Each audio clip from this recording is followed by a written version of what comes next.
Welcome back to Partnerships Unraveled, the podcast where we unravel the mysteries of partnerships and channel on a weekly basis.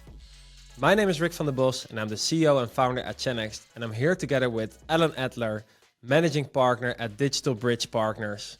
He's one of the most knowledgeable people I know in the partner ecosystem, and I'm also happy to share that he's part of the supervisory board and advisory board of Channext. Allan, how are you doing today? I'm doing great, Rick. So good to be with you. Likewise. I think we have an interesting topic for today coming up, actually, and it's a topic that we are speaking about almost on a weekly basis at the moment, and it's about the future state of channel marketing. I think there's loads of topics within that, of course, but I think I'm very curious to hear from you, Allan. What's the first thing that comes to mind with you when you think about the future state of channel marketing? Yeah, I think we have to market at an ecosystem level, not at a vendor level, which means that the traditional channel business for like 50 years has been vendor to partner, one-way direction. And the channel and the partner and the vendor have thought of themselves as the unit, but the unit actually is the ecosystem, which the customer is seeing as the way they want to buy and be supported, and the partner sees the ecosystem as the way they want to go to the market. It's only up to the vendor to realize that they have to do it too. So it's really, if you put one word on it, it's multi-vendor or ecosystem, not single vendor. Yeah, I think that's immediately an interesting topic you're touching upon. And the word ecosystem has been all out there in the last 2 years, of course. Like, maybe could you take your listeners along the journey a little bit? Like, what's your point of view of the ecosystem, and why is it so important that we, whether you are working at a vendor or at a channel partner or anything in between, why it's so important to approach the end user with an ecosystem mindset? Yeah. Well, the biggest reason is because that's what they want. Customers buy integrated solutions and they want them to be coherent, and they want the go-to-market and the support and everything around it to be ecosystematic. And every single vendor who goes to market by themselves, either directly or through a channel, and ignores the fact that the customer wants to buy an integrated solution, is going against the grain of how the customer is. So if you just thought of the ecosystem as the collection of all the stuff the customer cares about, you'd be pretty close. Yeah, so summarizing, it's all about looking what does the end user want, what do they need, what's the desired outcome we are driving for them, and then bringing all the Exactly. right parties around them to make sure we can actually fulfill that desired outcome and the promise that we are making oftentimes to that end Yeah. user. I think of it as simple as like, why is there such a thing as a supermarket? Because when I go shopping, I want to shop for all the things I need for my home. So if I am going around the supermarket, I'm going around the customer. And it's fine to have an end cap promoting your vendor product, but that end cap better be happening in the ecosystem of all the stuff that the customer wants. So the less ecosystematic the go-to-market is, the further we are away from the way the customer wants to buy. And what's really interesting about that is the channels get this. I mean, how many SMB channel partners are representing one company? Like practically zero, right? And yet each vendor treats that channel partner as a single, four walls road to the customer. And the channel partner breaks the four walls down, but the vendor keeps thinking in terms of portals and four walls. And so this is why vendor go-to-market needs to become so much more integrated and ecosystematic, so that when they reach the partner doesn't have to do the hard work of figuring out, okay, this vendor's got this and that vendor's got that and this vendor. Why don't the vendors do the work to figure out how the partner can have an easier way to go to market? And then they differentiate themselves because the vendors are now seeing, partners are seeing the vendors as being empathetic to them and the customer. And guess who wins in that environment? So that's how I see the practicalities of this working out in the channel. Yeah, so I think really around that, indeed, you have the end user. They are looking for a full, like one-stop shop for their full solution. That's how they look at a channel partner or a partner in general. They want to work with a company that's solving their pain, their desired outcome or whatever. So they look at it, almost the end user looks at it from an ecosystem level all the time. But then indeed how vendors look at channel partners, let's call channel partners for now, how vendors look at channel partners, they actually look at it very one-off and very siloed, where it's like, no, it's my channel Exactly. partner and my channel partner only. Yeah. What's interesting about that too, Rick, is that we all know that every single major vendor has at least two or three different programs. They've got a channel program, but they also have an alliances program. So, let's say you're Adobe, you have an alliances program with Microsoft, or you're SAP, you have an alliances program with, you know, with OpenText or whatever it is. And all these programs that exist are disconnected from the channel. So you have the channel partners running around selling the vendor products, and then the alliances teams, and there's no connection point except when the channel figures out, oh, gee, my major vendor has an alliance with that company. And then they have to go to that company's portal, and then they have to triangulate the marketing of product A with product B. Isn't that the job of the alliance program in the first place, to come up with a better together story? So ultimately, the opportunity here, if you want to be ecosystematic, is to connect the programs so that the channel can have a more connected experience, so the customer can have a more connected experience, so that we are differentiated and we add more value. It's as simple as that. Yeah, because I think if I summarize what you're talking about right now, it's the vendors actually amongst each other are working very siloed, but they do have like a lot of. No, I need to put it differently. The vendors actually amongst each other have all kind of alliance programs, or in SaaS it's often called tech partnerships, where they create joint propositions, where they create joint solutions, which are very interesting for the end user, but they were completely siloed from the channel, which is the distribution mechanism for almost all those big tech companies to get to the end user eventually. And therefore, they're actually using a massive opportunity. Yes. And historically, what you've seen, the workaround of this has been we haven't talked about distributors yet, has been the magic distributor bundle. The particularly for the long tail, which is the second big thing we're going to talk about in trends in partner marketing, is that the unexploited opportunity in the long tail. So the distributors, they put these bundles together, and then they say to the partner, they collect MDF funds from vendor one and MDF funds from vendor two, and then market these things. But it's a far cry from that being a holistic go to market, and the partners are actually disconnected from it because they have to go to the vendor, and it gets a lot of chaos and uh, disconnected threads. And so ultimately, it's exciting to see solutions coming to market that are addressing that problem.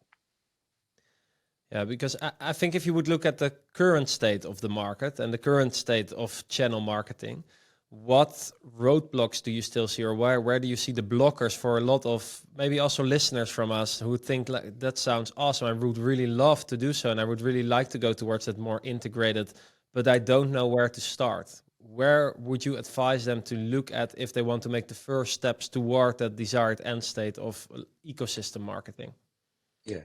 Well, at the level of connecting the silos and the programs, um, I would say that it makes a lot of strategic sense to say, when we skew up better together stories and we create content that's linked between us and one or more of our alliances partners, to figure out a mechanism to get that downstream to the channel, to create more efficiencies and more friendliness for the channel, who then can grab that corpus of value proposition and sell it to the customer with it, rather than the channel having to do the work. So that's, I think, one piece, is connect the silos in the programs. But the other thing I'm excited about, that I think is one of the biggest unexploited opportunities, is SMB marketing to the SMB customer.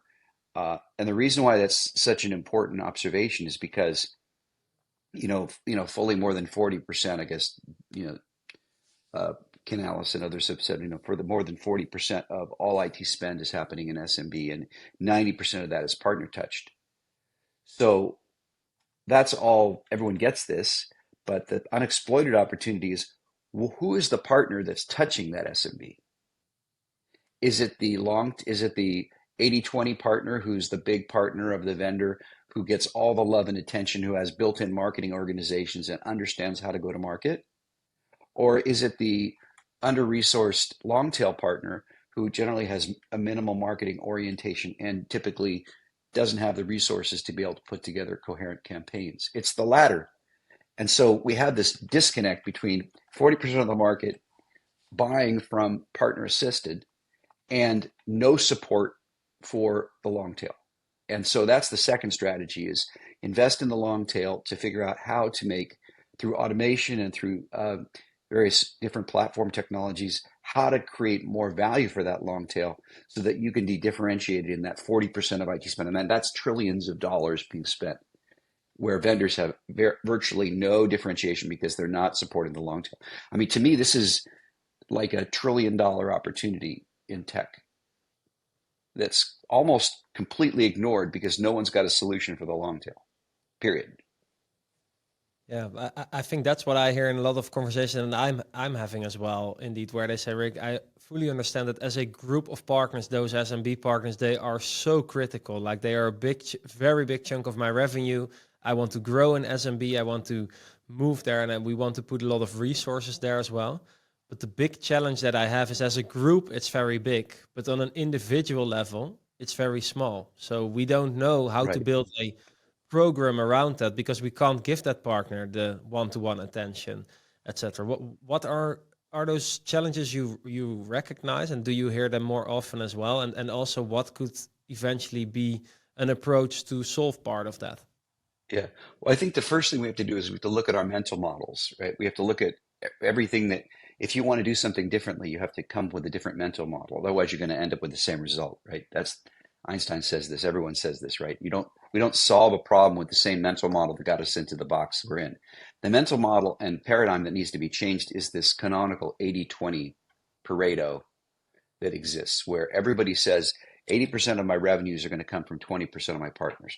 I think that that has historically been pretty accurate. It's actually, I think, accurate, except when you have technologies that can essentially change the ratio. And it's not to say that the 80% goes down, it's to say that the 20% goes up. So wouldn't it be amazing if you said, I'm going to maintain the same performance of the 80%, but I'm going to take the 20% up to 40%. So instead of having 100 units of value, I have 120 units of value. Now it's 80-40, which doesn't add up to 100. That's only because the 80 didn't go down, but the 20 went up. So it'll end up being more like 60-40, but the 60 is still as big as it was before. So, and the 40 is twice as big. So there's an opportunity for, I don't know what you think about the numbers, but I think that probably an opportunity to grow channel revenue uh, fully by 20% just by fixing the long tail problem, period. So the mental model becomes 80-40, 80-20, 80-40, or 80-20, 60-40. And when that mental model, you then say, okay, now we need a separate programmatic approach to giving the long tail the attention through automation and through this multi-vendor approach that we discussed to get that differentiation in the hands of the channel partner and to win more close one business because the channel partner is now enabled. And invariably, what's going to happen is the channel partners are going to look at vendors who do this and they're going to say, you know, ease of doing business is probably one of the most important variables in the channel. It's been that way for years and years. How much easier is it going to be if I can deliver campaign in a box, multi-vendor campaign in a box to you and execute it through efficient social and outbound marketing and inbound marketing with you not having to do a lot of work? Yeah, I really like the way you That's put it. it. I really like the way you put that 80-40 out there, because indeed it's not about changing the distribution within your pie, but it's about growing the pie. And that's That's right. also a topic that we talk about a lot in our podcast here, where it's like it's way harder. Let's say you work with Deloitte and CDW, and they are quite big partners for you. It's super hard within those partners to grow your revenue by 10% in a year, because like every vendor is fighting for their attention. You really want to work with them, other people want to work with them, so it's really hard. How do you drive such performance and growth? I think that's way different in the SMB, of course, where there's so much growth potential on one side, so it's way more an untapped market. But also on the other hand, there's so much growth potential because that combined group of SMBs, there you can have much more like double digit growth, etc. That's also what we see in partner programs that are being launched right now by the Ciscos and the Microsofts of this world, where they have way more aggressive growth targets for their SMB partner than for their enterprise segment. Yeah. I'd say the other thing too is that historically, um, we've relied on three levers to go to market: product, pull, and push. Historically, I mean, very simplified, right? Product and pull are fairly active in SMB, but push is not. because the push is not enabled by the go-to-market. And where I'm going here is that the channel has to do all the work, and therefore there's no differentiation for the vendor. Even though their product and their pull is pretty good, if you want to get that extra differentiation, you have to add the push. And the push comes in automating partner marketing to the long tail so that they don't have to do the work, and doing it on a multi-vendor level. Those two things. And I would argue that if you're like a number two in a space where you either have not as good a product or as good a product but not as good pull, then you have an opportunity to outcompete without having to make your product better or make your marketing better because you added push. And I would further argue that it is vastly less expensive to add push than it is to improve product or add pull. And so if you look at that economics, if I was a channel leader, I would say, oh my God, the SMB opportunity is our growth lever in 2024 and 2025. And we can do so much more efficiently because we're not going to go back and say, make this feature where we're competitively disadvantaged. That's very expensive. Or add another 25 million in marketing so that there's more pull, so that the channel responds. But by activating the push lever so that the partner can generate their own demand and leverage the existing pull, it's actually a multiplier effect, right? It's not just push without pull, they go together. But to me, that's those two things, get the multi-vendor thing working, eliminate the silos, and activate the push lever.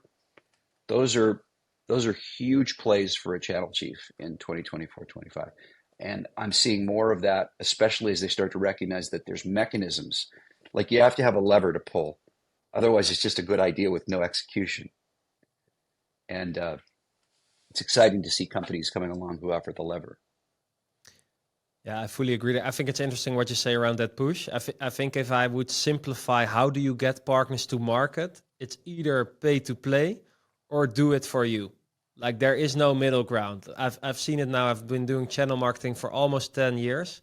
Either you do everything for the partner and you make it as easy as possible, or you pay them, especially the bit larger partners, and you pay them MDF, and then from there, they are going to utilize that market development fund to actually publish your campaigns, drive end user demand, etc. And I think that mindset is critical going forward towards the future state of channel marketing. Every type of activity you enroll needs to fall into either one of those buckets. Can I pay to play, or can I do it for you? And I think that is also really how to build your programs. Like for your larger partners, it will remain pay to play. That's what I see time and time again. They are not open for fully automated. They want to have their own tone of voice, branding. It's also important to know that for them, it's simply also partly a profit center because they need to drive that marketing through their business as well. But on the other hand, and then indeed tying it back to the SMB, there it's completely do it for you, because pay to play, you can't do that because they're too small to give them dedicated MDF, but you need to focus completely on do it for you. And how can you make that as easy as possible for your partners? Yeah, I would actually say that do it for you is the canonical problem of going fishing, but not teaching someone how to fish. Like if you and I go fishing and I catch the fish for you, great, you get to eat. But if I'm not on the boat with you the next day, you're like, I have no idea what to do.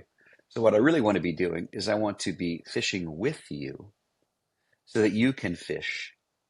And the problem with that has been that the mechanisms for the with have been deficient for two reasons. One, the tool set's not been there. And two is the partners don't have the resources.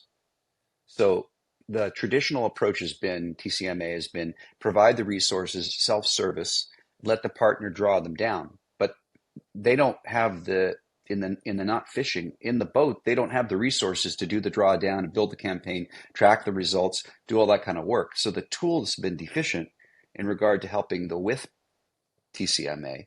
And I think what's exciting now is to see automation and tool sets that make it friendly for the partner, but also lower their burden. So it's easy to access. You can get the multi-vendor content. You can easily set up campaigns. You can drive it through social. You can create that easy on button and monitor and access how it's going, how you want to tweak it. You could almost think of it like a TCMA engine for the partner, not the vendor. And it's kind of an interesting flip model, right? Because TCMA has always been a tool for the vendor. You go to the TCMA vendor, you get the tool, and then the vendor and the tool provider provide with the channel, but it's never built for the channel. It's built for the vendor. Yeah, If you it's build it for the channel, you flip it around and you say, it's not the vendor in the boat, it's the channel partner in the boat. yeah, it's even in the name, right? Through channel marketing automation from the vendor through the channel. Indeed, it should all be about how do you put the partner at the center there. I think that's an Yes. interesting one of indeed doing it with the partner. I think that's the critical piece there. But I think that's also when I put my vendor cap on for a moment. I'm like, yeah, but Alan, how can I do that? Because indeed, have all those partners in the long tail. I can't give them one-to-one attention. So how can I learn them how to fish? Yeah. Well, I think that the without turning this into a you know where to look if you're looking for the width, just say this simply that there needs to be an environment where the partner can find themselves and the vendors they care about, where it's like if you come back to the thing I said earlier, right? I'm in the boat fishing. Am I fishing for one vendor? One vendor is, do I put one vendor on the hook or do I put my collection of vendors on the hook? Well, you know the answer, right? But my collection of vendors. But when I catch the fish, I want them to bite the whole thing that I'm trying to sell them. And it's usually one, two, three vendors with some services, right? In a classic SMB. So I got to put all those on the hook, including me, and stick the hook in the water. So the environment that the partner needs to come to is not an environment where there's only one thing. It's an environment where I can grab that, add my services easily aggregated into campaigns that are campaign in a box, and then I have dashboard where I can see how is that working. Not one vendor. You know, I like to tell the story of like, you know, of the great error that was made in the most canonical part of channel business, which is deal registration, right? And look at the history of deal registration from the perspective of a partner. It's kind of the deal registration is the mono vendor version of TCMA at a multi-vendor level, right? If I sell 6 things to a customer, and I want to get the associated credit for those 6 things, I have to register deals on 6 portals. Now I'm back in the boat. I have to have 6 boats, but I'm only doing one thing, but I have to break it into 6 boats. Same thing with partner marketing. I have to have a boat for vendor 1, a boat for vendor 2, a boat for vendor 3, and then I have to get the boats to sail together. Like that's really complicated. And again, we're right back to pay to play for the big vendors. They can do that. They have marketing departments built to put the boats or the trains together. So they're one train with multiple cars going to the market. Small partners they can't do it. Or if they can do it, they will arbitrarily pick which boat or which train, not by virtue of how good you are, but whatever is easiest for them. So that's again back to product, pull, push. Make the push partner friendly, not vendor friendly. And that's, I think we're getting to some of the ways that can happen Yeah, in our that piece is conversation. critical. I was also just thinking about one of the things you said earlier around how critical it is to get your programs closer aligned together, your alliance program, your channel program, etc. One of the discussions that we had a while ago on this podcast was around who should own that within the vendor organization because it needs to be orchestrated, right? Like, what's your point of view on that? Because we actually had some difficulties with answering that question. Yeah. Well, it's not uncommon for those two programs to have different objectives, different metrics, and sometimes different organizational structures. So, like, you know, the tech partner program will sometimes report into the CPO, and the channel partner program almost always reports into the CRO or the VP of sales because channels are traditionally seen as sales and marketing vehicles. They're not innovation vehicles. So when you have that, you've got like good luck, right, with that. So ultimately, I think the first question is going to be, can we identify a group of overlapping metrics and overlapping objectives and overlapping motions that can allow us to create a two in a box? And I'm seeing a lot of attention right now. Lots of companies are actually starting to try to pull their ISV programs and their services partners more into that overlapping Venn diagram and in that middle to figure out like exactly what motions they're going to use to drive, whether that's a strategic alliance or a tech partner. There's a whole bunch of different characteristics of what that pairing is, but it's typically two software companies coming together who both want to sell to a channel partner. And so the first question is going to be get your strategy right. The second one's going to be, build your motions and your common programs so that you can achieve that repeatability, and then get the tactics built so that you can employ the right levers to get that to happen. Usually there's going to need to be playbooks, there's going to need to be enablement, there's going to need to be tool sets that come together. But first and foremost, there has to be the building a business case, like a Yeah. business case that you could take to leadership to say, we got to connect these dots because we're missing out on huge opportunities. And I think the exciting part about that is that the data to support the business case is not much further than finding out what else your customer is buying. If you have propensity data to say when somebody buys my product, they also want to buy this, this, and this, or your sales rep tell you that I'm often told, do you work with, do you work with, do you work with, the combos. And then you ask your channel partners, oh, by the way, what do you sell most frequently with me? So they have the answer. You either get it from your sales reps, you get it from your customers, or you get it from your channel partners. They'll tell you what they want, and then it's your job to deliver it. And I think it's quite actually unethical, or certainly not very smart, to continue to force your channel and your customers to buy from you in a way that they don't want to buy from you. I mean, it just makes no sense, right? Over time, you want to say, I want to be friendly with the partner, I want to be friendly with the customer. And that's why these two ideas of bringing multi-vendor happening together at the program level and then bringing multi-vendor to happen at the TCMA level. You get those two right, and you got that 20% growth that we talked about. Yeah, absolutely. I think indeed touching upon that, what is very critical if you look at the future state of channel or ecosystem marketing from that perspective is that you really start to get super serious about who your key alliances are. So not just knowing from the relationship you have with that alliance, but indeed really from your partner and your customer level, where do we actually see the overlap? Which partners are actually selling us both? Which end users are actually buying us? Because that is really going to drive a lot of the tactics and the strategies afterwards. And I think that's one of the things I would like to definitely also give to the listeners. Become super specific around collecting that type of data. The better you understand, let's keep it with channel partners, the better you understand your channel partners and what they are selling and to whom they are selling and why they are selling the other solutions as well.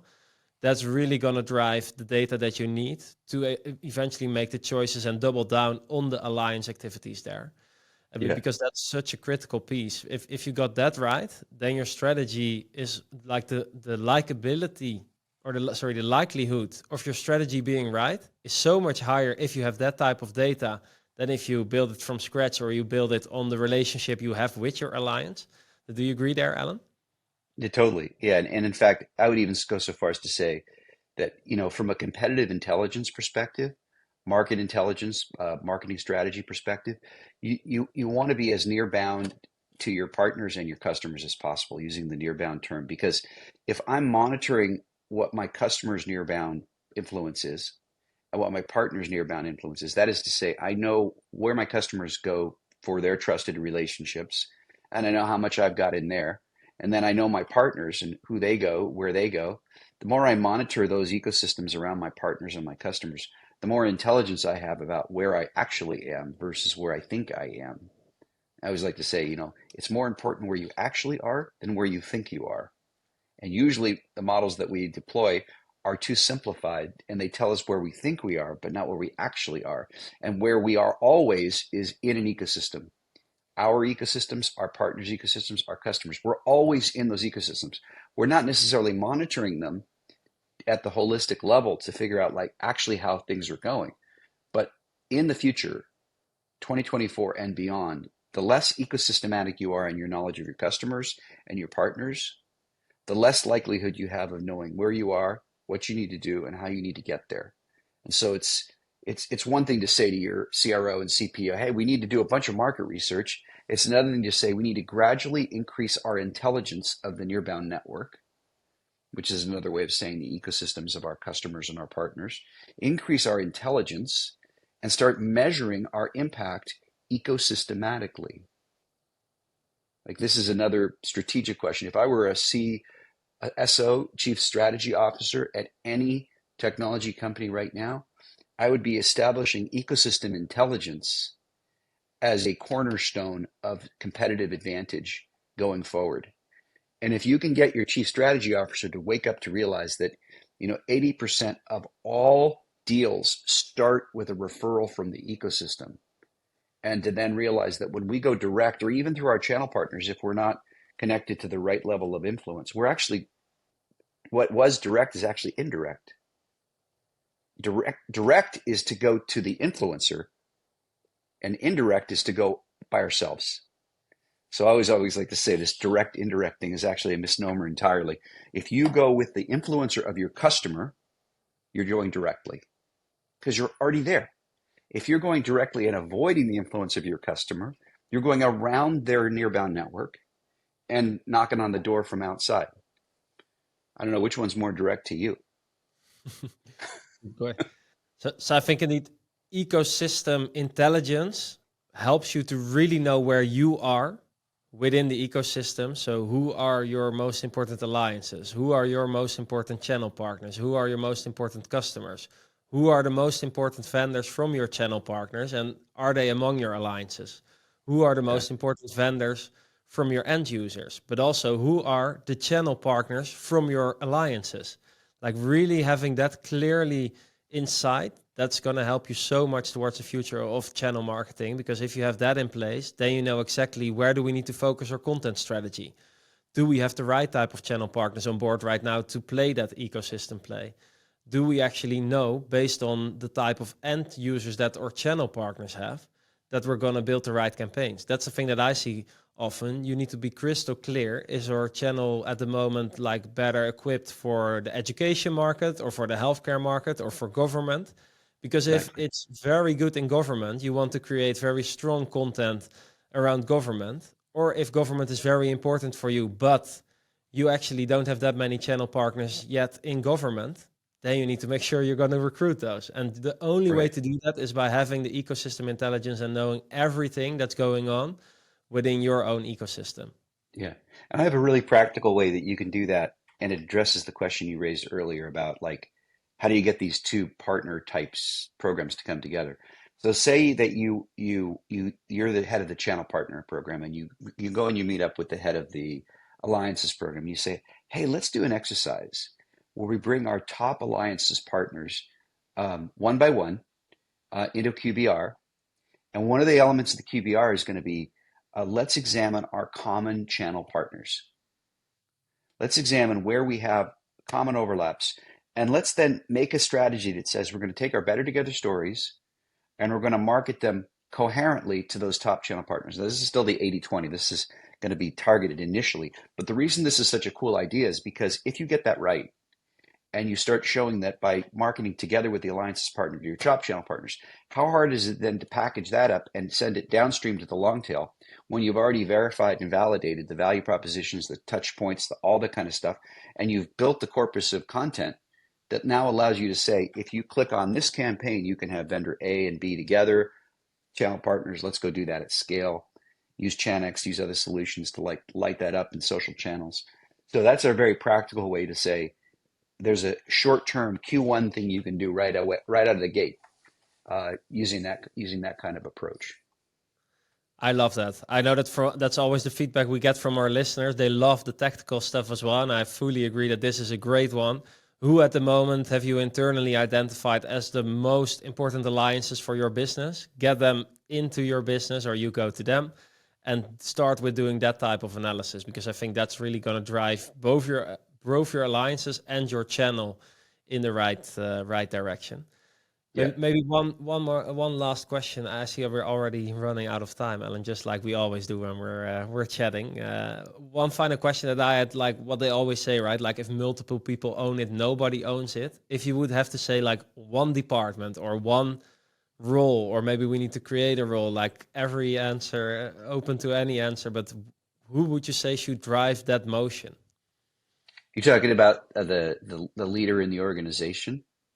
Yeah, for example, or the role that actually drives that, because of course, we have, like what I see right now is that we have people who own the alliance program, we have people who own the channel program, but there's no one who is like, okay, but who drives the alignment between the two of them, or who's responsible for like Yeah. what do you Well, advise? I think ultimately that this is where I think this is an opportunity for the channel chief.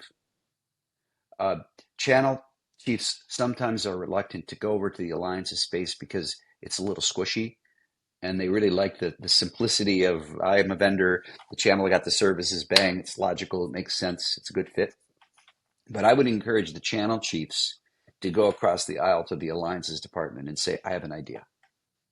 I have a way that we can really spike our revenue, both with the top of our partner stack and the long tail, by more creatively developing better together stories, and then having a stepwise process to get from the top partners down to the long tail.